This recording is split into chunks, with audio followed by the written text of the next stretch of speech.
We all have purpose, even if we're still striving to understand what that is.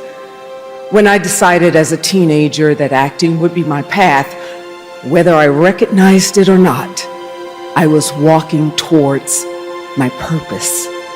As a young actress trying to make my way, survival figured into the equation, but not so much that I was ever willing to compromise my integrity. Is that there will be times when you seemingly face insurmountable obstacles, but that's when you dig deep into your soul for the courage and the fortitude to keep going and to never forget that despite life's detours, you are destined for greatness. I knew I should have left the relationship alone. I knew I shouldn't have spent the money, but I did it anyway, and I had to pay the consequences.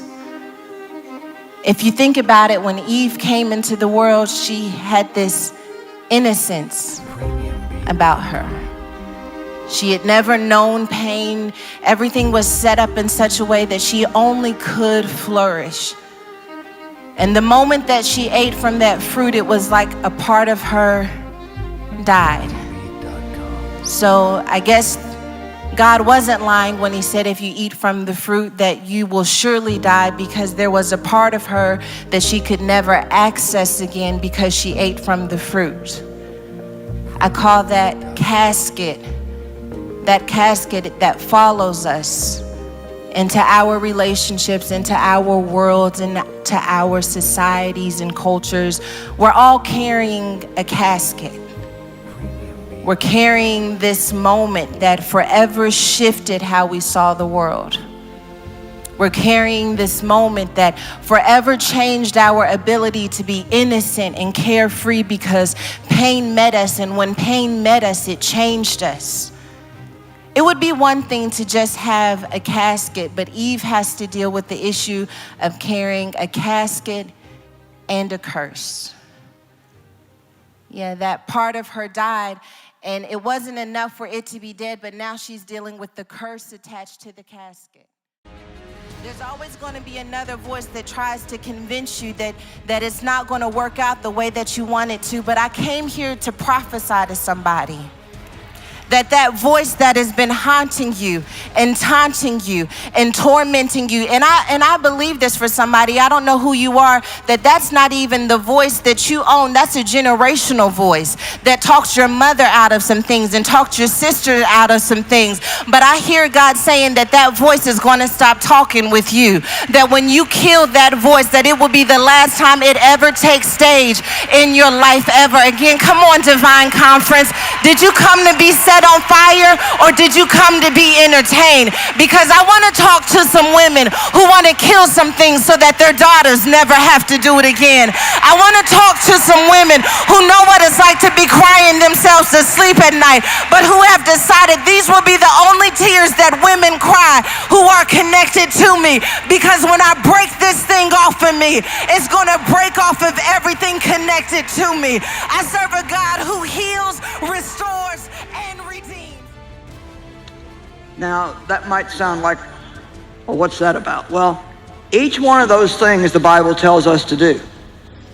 To sit, to stand strong in God, to stand against the enemy, to stand and wait for our breakthrough, to walk in God, to walk in love, to walk in faith, to walk in peace, and to run our race. But we have to do it in that order. See, I believe that God has an order in the kingdom. And so, if you start out trying to run, you're a new Christian, and you start out trying to run your race, and you got this big vision from God, and you want to do this big thing, but you haven't ever learned to sit yet, then you are just going to be frustrated. I actually believe if you've got a big vision from God and you don't know how to rest in God while God is making it happen, I think it'll just almost kill you. I think the pressure of trying to make something happen yourself of trying to carry all the burdens and all the cares, even trying to raise several children, if you don't know how to rest in God. So several years ago, I began to notice, God started calling my attention to the fact that after Jesus' resurrection, every time the Bible talks about him, it talks about him as being seated. He that sat on the throne. And so I started really kind of taking an interest in that and just thinking, what's that all about? You see, when Jesus was on the cross, he said, "It is finished." And so the work that he was sent to do was done, and he ascended on high and sat down at the right hand of God, there to wait until his enemies would be made a footstool for his feet. Now, I'm going to say something interesting to you, and I want you to get this. I believe that knowing how to rest in God when the enemy's coming against you is one of the highest forms of spiritual warfare that you can do. You want the manifested presence of God. I'm talking about where you can look back over your circumstances and realize that his fingerprints were all throughout that thing. I'm talking about where you can see footprints in the sand as you actually recognize that God was walking beside you the whole way. I'm talking about what other people call coincidence encounters. You see the sovereign hand of God that was aligning your footsteps and setting you in the right place at the exact right time. The manifest presence. If you want the mark of God's presence on you, I'm talking about where other people can see you operating in your gift, moving about in the assignments that you have been given, where they can just see there's a unique favor on your life toward that particular task or that particular endeavor, where you are marked by something that gives you favor, that gives you his grace for a particular area of your life, then you must live. I must choose to live in a way that honors God, so that God's presence can rest upon us. Because he will not force himself on you. He offers you this resting of his presence and his grace upon your life if you will choose to live in a way that does not disturb his presence, that does not keep him from being able to be near you, because you have chosen, here it is, to be.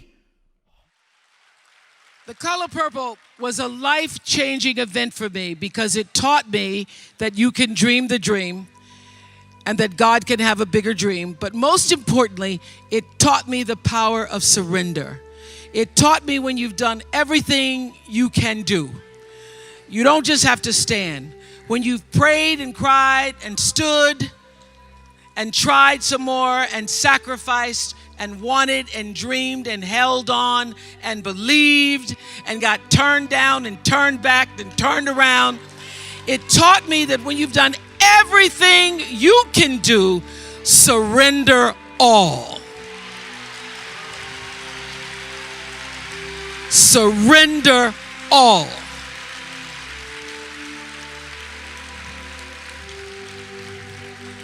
Because there's a bigger dream. There's a bigger dream waiting for you, just waiting for you to step into it. To step into it. Your life is big.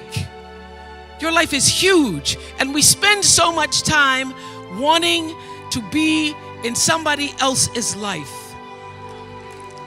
And you don't get honored, you don't get revered, you don't get celebrating wanting what somebody else has,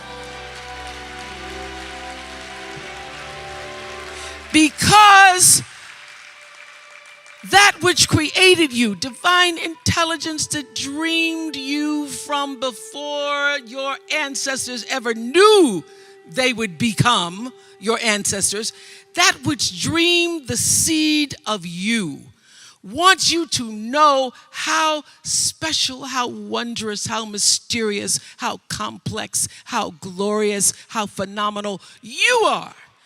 And you get no credit messing in somebody else's territory.